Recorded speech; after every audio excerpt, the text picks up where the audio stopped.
Hi, and welcome to 21st Century Healthcare Consultants' official podcast, Home Care Today. I'm Kate Rose, I'm your host, and I'm really excited to have someone that I haven't had a chance to meet until just a few minutes ago, but I've heard a lot about because of what he does here.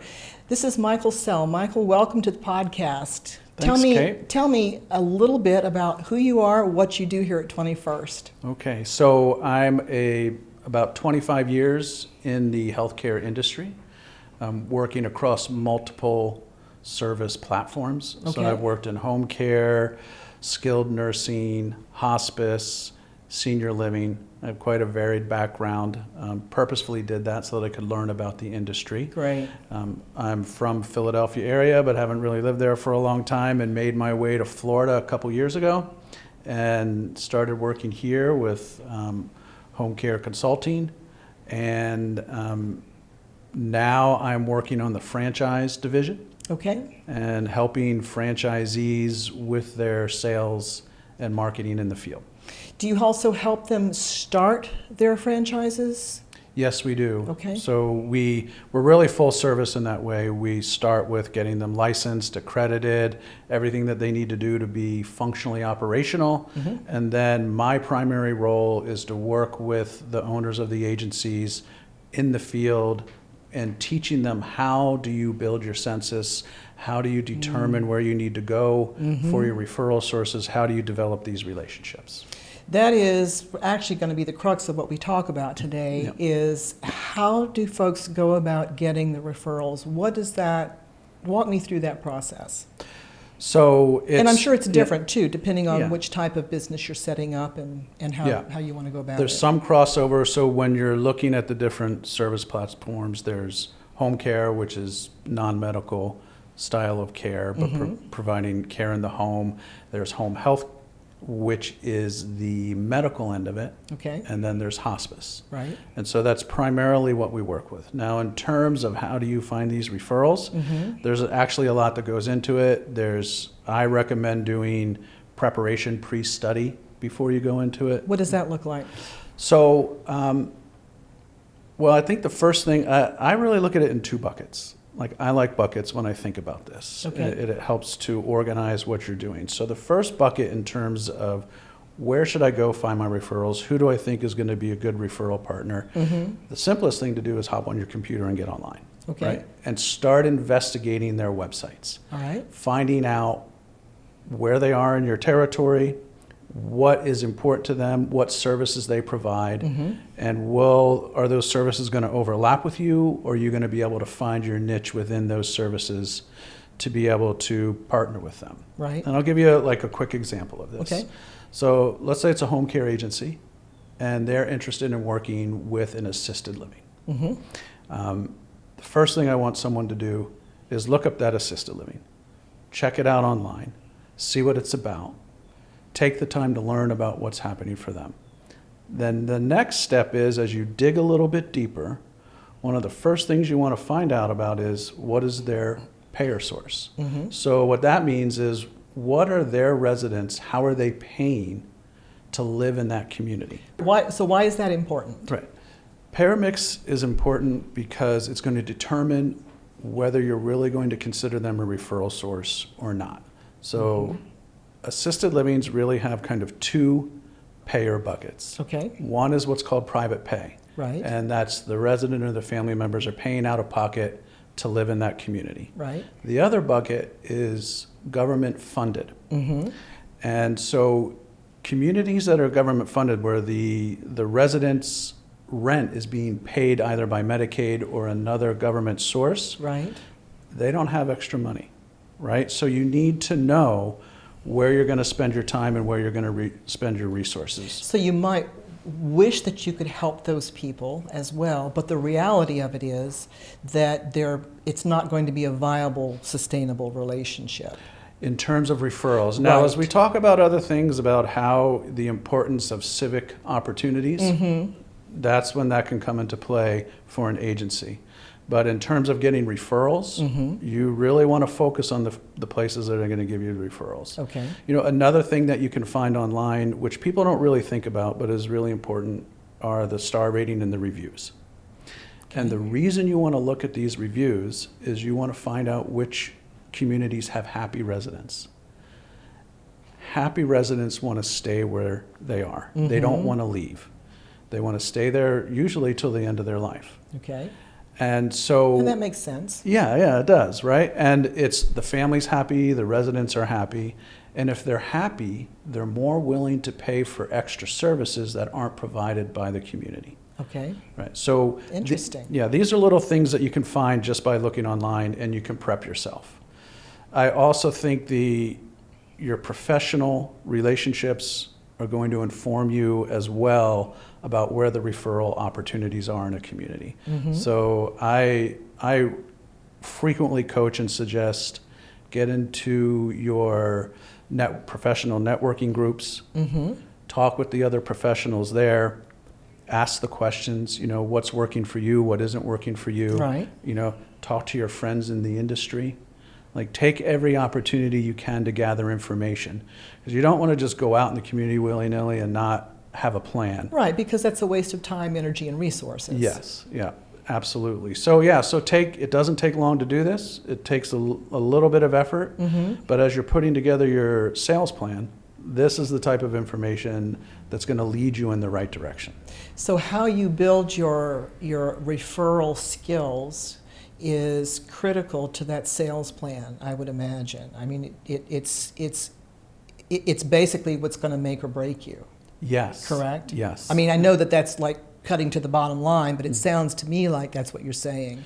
Yes, absolutely. Yeah, in a nutshell, if you aren't out actively engaging the community, you're not going to get sales. People don't know you, they won't use you.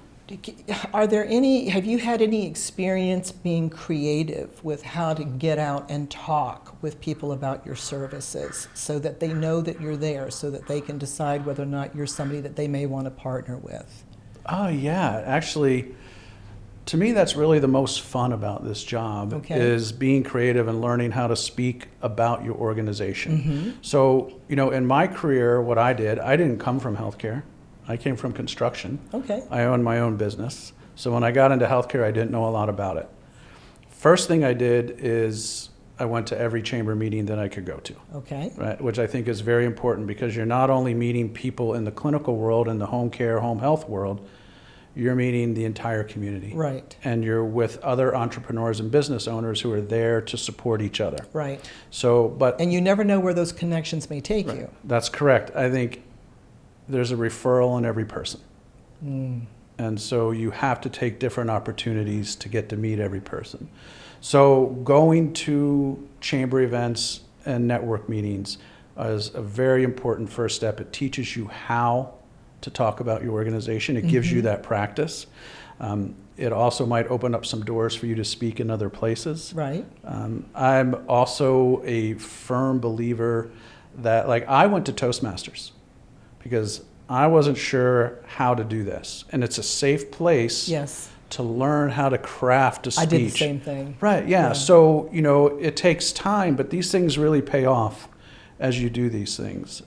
I also firmly believe being civic in the community, civic minded. So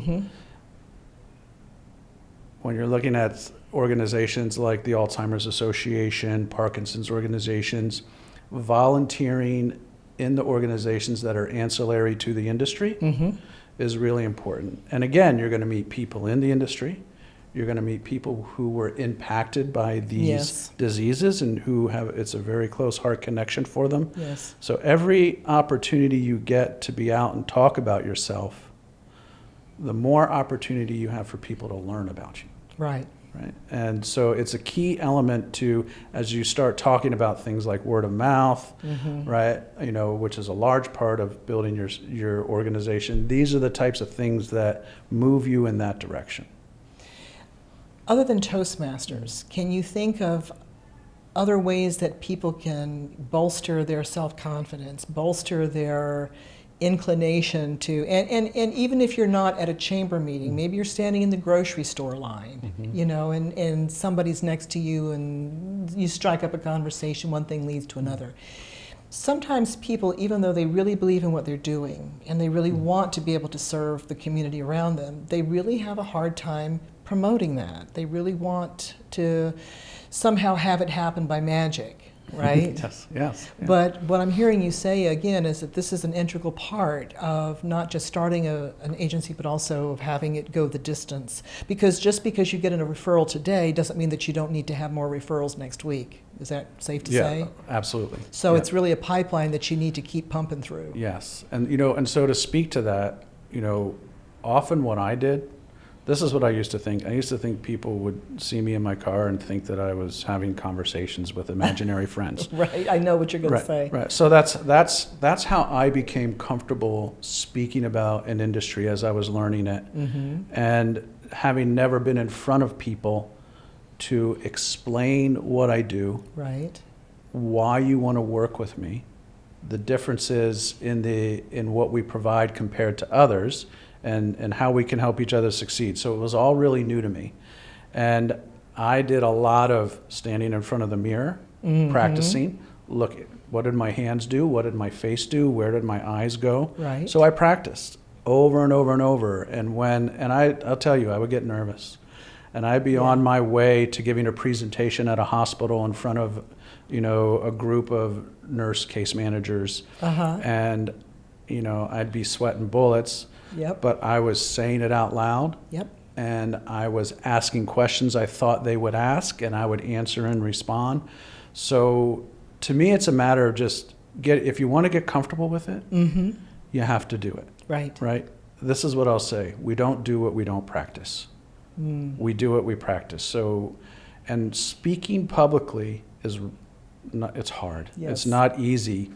And the only way really around it is to practice it, and then force yourself into situations where you have to give a presentation, you have to talk about yourself, and eventually these things will start to come out organically. Right. Right. And it doesn't necessarily mean that you won't still be nervous. Oh, I'm always nervous. But, Yeah. it just means that, like you said, if you're going to do something well, you have to learn to do it well.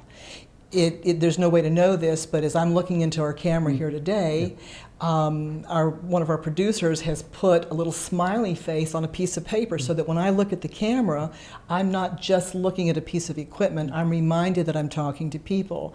Whether it's putting a smiley face on a piece of paper on the wall in your house, and that's your audience, and you can practice talking with them or whatever. And even though these tips sound kind of silly or common sense, if you don't use them, if you don't do them, then they really don't give you the value that the potential is there for you to become more comfortable talking to people, and even becoming an expert in your community, where you're the go-to person, for example. Oh, I know we have, we're going to be talking about this particular business situation at our next chamber meeting. And I heard Fred speak about, or I heard Michael speak about this very thing a couple of months ago. Let's give him a call and see if he'll come back. And then not only do you become the expert, but you become somebody that people on a personal level can relate to as well, especially if it's time for a grandmother or a father or whatever who needs that type of care. Or they are ready to start a new chapter of their own lives and they want to have a business of their own. And actually, that's a really important point that you just brought up. How interpersonal this industry and this business is. You have to connect with people because the care that you're providing is so personal and intimate. It sure is. And so it's not only the caregivers that need to connect in that way. It's the salespeople. It's your office staff. It's the owner of the business. You have to be able to see beyond just, oh, this is a potential client. And, often what I teach people is don't always ask questions about business. Right?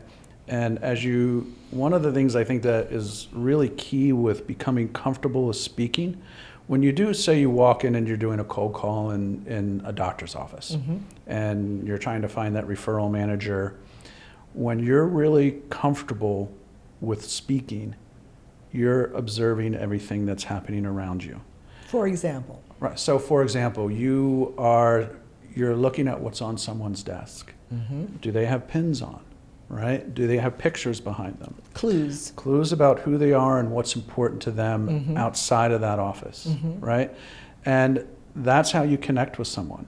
And you can, when you're comfortable in presenting your business and you don't have to think about it as much, that's when you get to take all these other qualities you have as a human being and connect with someone. Right. And when you make that connection, that's when they remember you.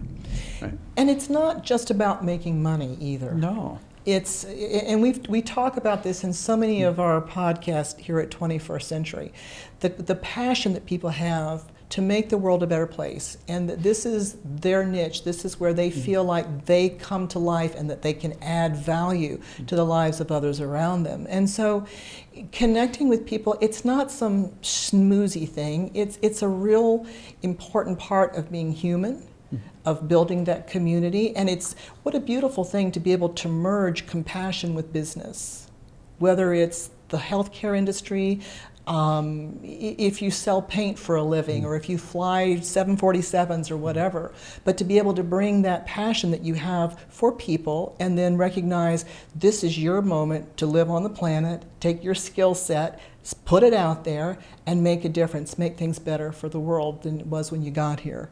So sometimes I think people shy away from talking about or promoting themselves or their businesses because they don't feel like that they have a right to do so, right? They don't feel like somehow it cheapens them to try to sell this or that.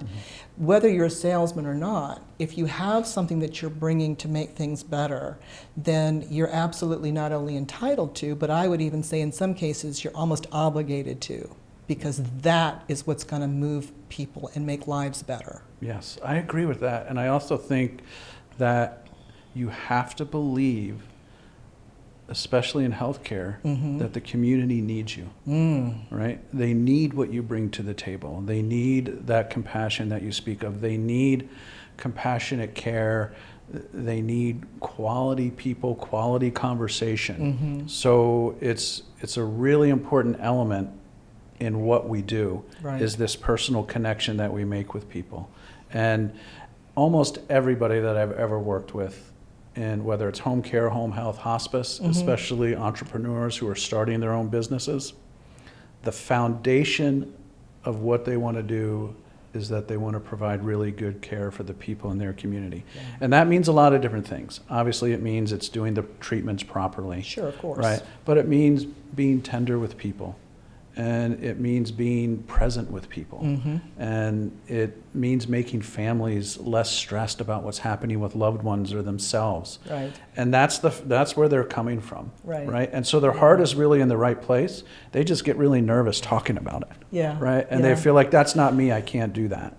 Well, but you can. But you make such a good point that this type of work, people, we always say this, people don't know what they don't know, right? If the end user, if you've never been in that situation, you're not going to know what it's like to have to make those decisions for your loved one. You're not going to know what it's like to have to open up your home to really a stranger to come in and do some very personal and intimate things to somebody that you care a great deal about. And yet on this side, on the service side, we know that's what you're going to need. We know what you need to, what you don't know yet. And so those are the things that we work on to be as good as we can possibly be at doing those things in the world for you, for your loved one, so that your whole end experience is less stressful, less dangerous, less invasive and intrusive. So that in the middle of what is a very stressful and oftentimes heartbreaking situation personally for families, we've been there with, as I've shared on the podcast before, both of my parents were in hospice care. And even though my mother passed before my father did, there was a stretch of 10 years I'd forgotten, circumstances were different. And so the kind of care that our family needed as we went through those hard days with Dad, they were in all intents and purposes brand new to us, and we didn't know. But our experience with our home care agencies, they knew what we would need before they even showed up, because that's what they built their business on, and that's what their model taught and trained their employees to be able to give to the community when they got out there. So, and it's that that type of experience is where word of mouth comes from, right? Right. Is being focused on helping not just the person that you're caring for, Right. but you're focusing on everybody around them, the environment around them as well, right? The pets, it could be, right? It can be grandchildren, great-grandchildren, daughters, friends, everybody. And when agencies really can hone in on that, and they can do that really well, they communicate well with the family. Like if you had a great experience, if somebody ever asked you, maybe 10 years down the road, it might be a different answer, but if there's recency bias there, you're going to say, oh yeah, go with this hospice. It was a great experience, or go with this home care. This is what they did, and this is why it was great. Right. And that's how that word spreads in the community. I've always said that there's nothing any better than a word-of-mouth referral. When it's personalized like that, it carries more weight than all the marketing dollars in the world can buy. Not that you don't want to expend money on marketing and advertising, of course we do. But that word of mouth, because it feels more trustworthy to take it from somebody that can speak personally about it. Right. So, and absolutely, because a word of mouth conversation is from one friend to another friend, one friend to a family member, and they trust each other. And so if the one family member trusts you and their friend trusts them, right, that has a lot of meaning when they say, this is who I recommend. Right. Right? And again, it all folds back in a lot to personal relationships and how you relate with other people, both uniquely, fundamentally, organically, just being kind, compassionate, never hiding anything, just being right up front with people, and it can make your business explode, really. I've seen it a lot. It's that personal touch that goes a long way. If you take the people out of a people business, then you've got nothing. Yeah. Right? Yeah. So, thanks. I mean, I feel like this has been such a great interview. I feel like we've had a chance to hopefully encourage, inspire, and educate folks. If you're not used to speaking about your business, if you're not used to selling who you are and what you do, there are organizations. You can become a Toastmaster. You can look for opportunities to meet with your local chambers of commerce. You can find other business associations to become members of. And not only just so that you can share what you do, but you're going to learn what other people are doing as well. And you never know when those partnerships organically might take root. And then certainly being able to share word of mouth, to build those personal connections with the world at large, people that are going to need your services. Yeah. Probably, if you live long enough, sooner or later, we're all going to need it, right? Absolutely. And we want to make sure that the world is left with quality home care.